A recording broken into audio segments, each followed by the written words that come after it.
As Governor-elect Lamont and Lieutenant Governor-elect Bysiewicz prepare for a new administration, the current one of Malloys and Wyman prepares for the transition of power. Today, Lieutenant Governor Nancy Wyman is with us with a look back and a look ahead. Plus, he made history and wants to make more of it. The next Connecticut Attorney General William Tong is here. Also, the Republican rebuilding after an election night disaster. Former candidate for governor Tim Herbst on what the party needs to do, and we'll meet one of the GOP's bright spots on election night, State Representative-elect Gail Mastrofrancesco. All straight ahead this Sunday morning, November 18th, 2018. From Eyewitness News, Connecticut's most watched local political program, this is Face the State. It is 8:30. A good morning to you. I'm Dennis House. Thanks for joining us for Face the State on this Sunday morning. The Lamont administration is getting ready. They are in full transition gear, and the outgoing administration is also very busy with just 52 days left on the job. And with us today as part of that administration, Lieutenant Governor Nancy Wyman. And Governor Wyman, good to see you back here in the program. Good to see you. Thanks for having me. First of all, how does it feel knowing that you're leaving office in just about, well, 52 days exactly? You know what? It feels good. I've worked hard, and I think it's time for other people to come in. I don't know what I'm going to do when I grow up, but right now it's looking forward to spending some time with my family and my grandchildren. Do you see yourself running again? I don't know, really. I doubt it. I'd like to still find ways of going in and helping people out. That's the main thing that I've loved to do throughout my whole career. And so I'll find a different way of doing it. It doesn't have to be political. I mean, you're younger than Nancy Pelosi, younger than Donald Trump, younger than Rosa DeLauro, younger than a lot of people. Yeah, that's it. You just named as many as possibly else in the world. What was your biggest accomplishment, or your, the high moment of being Lieutenant Governor? You know, I thought you'd ask me that question, and my high moments has always been when I can help people.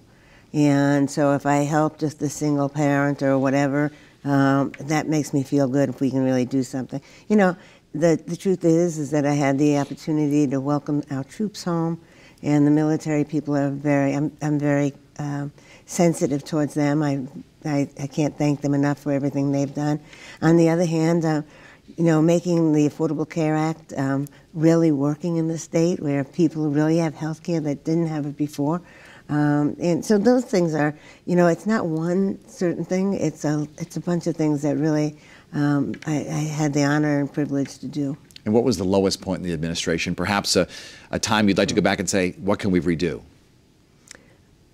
For me, the lowest time in the administration was something that we could never redo, and that's Newtown. Absolutely. Newtown was the worst day of my life. When you went down there, Governor Malloys handled it so well, but seeing those families and getting to know those families and going to the church services, that's the lowest point of my term, of any time. And you've worked with some of these families over the years. Yes, we did.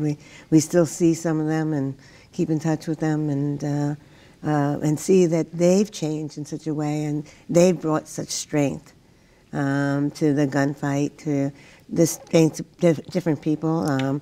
Those that have gone through, they're still going through some changes and whatnot, they're there for them. And so I'm really kind of proud of the families in Newtown. Before you became Lieutenant Governor, you were comptroller, first woman elected comptroller in Connecticut history for 4 terms. And you had some opportunities to run for governor, actually several of them. Do you have any regrets that you didn't do it? No.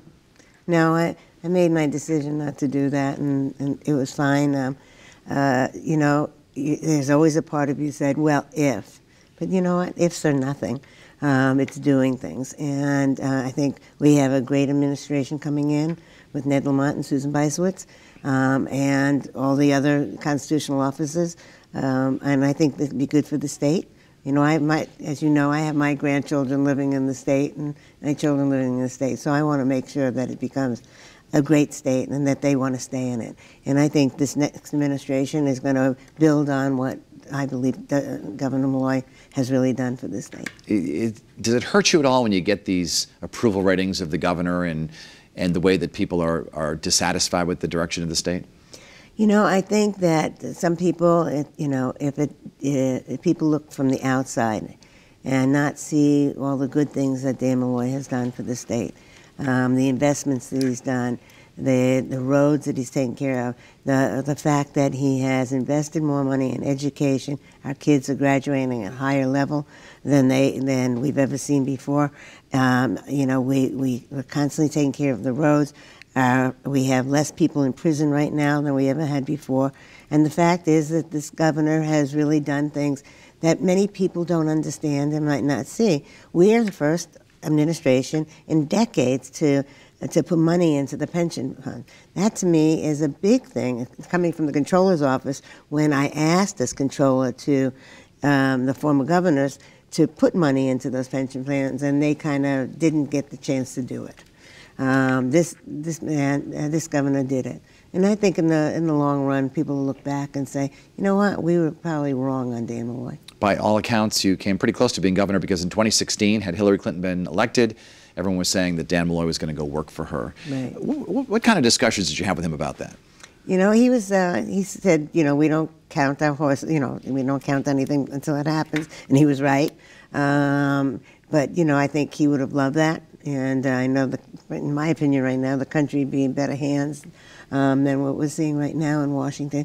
For me, it's as I go back to my thinking, my grandchildren, I don't want them to watch what's going on when our president speaks. Because I don't think that that's the way I want my grandchildren to grow up. Were you prepared and excited to become governor? Had that happened? I think I waited to say, hey, governor's right, let's just wait. Don't get excited about anything. I would have loved to serve as governor. But, I'm happy to have served in many places I have, and I'm so fortunate to the people of this state. They've given me such a great opportunity, and I'm so honored by the fact that I've been elected to so many different jobs, and and people seem to respect what I've done, and so that's good, and we're being able to help them. We had a lot of winter storms during your administration, and I want to show you this video here because Denise and I always kind of laugh about this. We're like, what do you think she's thinking? So let's watch this because it's just a little clip, and it shows you standing dutifully next to the governor, and this was you pretty much every storm, and you never said a word. You just sat there and you looked at him. What was really going through your mind? Did you ever be like, say to yourself, when is this going to be over? I think it was more of, how many times do we have to have storms in our state? I'm running out of sweaters. Right. I don't know what to wear next. No, I think it was an honor to do that. And seeing that having people, I look down at my shoes once in a while because somebody said something about, caught me one day taking my shoe off in that room, and I went, oh no. Just make sure that nobody takes pictures of that again. You were a very active lieutenant governor, and it appears from what we know so far that Susan Bysiewicz will also be very active. She seems to be with Governor Lamont pretty much, elect Lamont everywhere. What's your advice for her? I think, I hope that she enjoys her job and does what she thinks is right and helps take care of the people of the state. Is it enjoyable, the job? Yes. And, there's times it's hard. Sometimes it's difficult. But the truth is if you can get something done to help people, then, you can go home at night and, there's a few things that I had. I want to be able to look myself in the mirror. I never wanted to hurt my kids or my grandkids and get something bad. And I wanted people to understand that my word was my bond. And, I lived that way for all the years, and I'm going to continue to do that for as long as I have. Well, Lieutenant Governor Wyman, we wish you the very best in your next venture. We won't call it retirement, but you are going to take a little vacation, well-deserved. Remember, I met you probably 26 years ago during some charity event. You were a state rep, I believe, and it was at Coach's in Hartford a long time ago. Yeah, that was a long time ago. Great to see you. Thanks for being on. When we come back, we will talk with the new Attorney General and a leading Republican about what can be done after their election night disaster. And we welcome you to watch past editions of Face the State on our YouTube channel or on our app.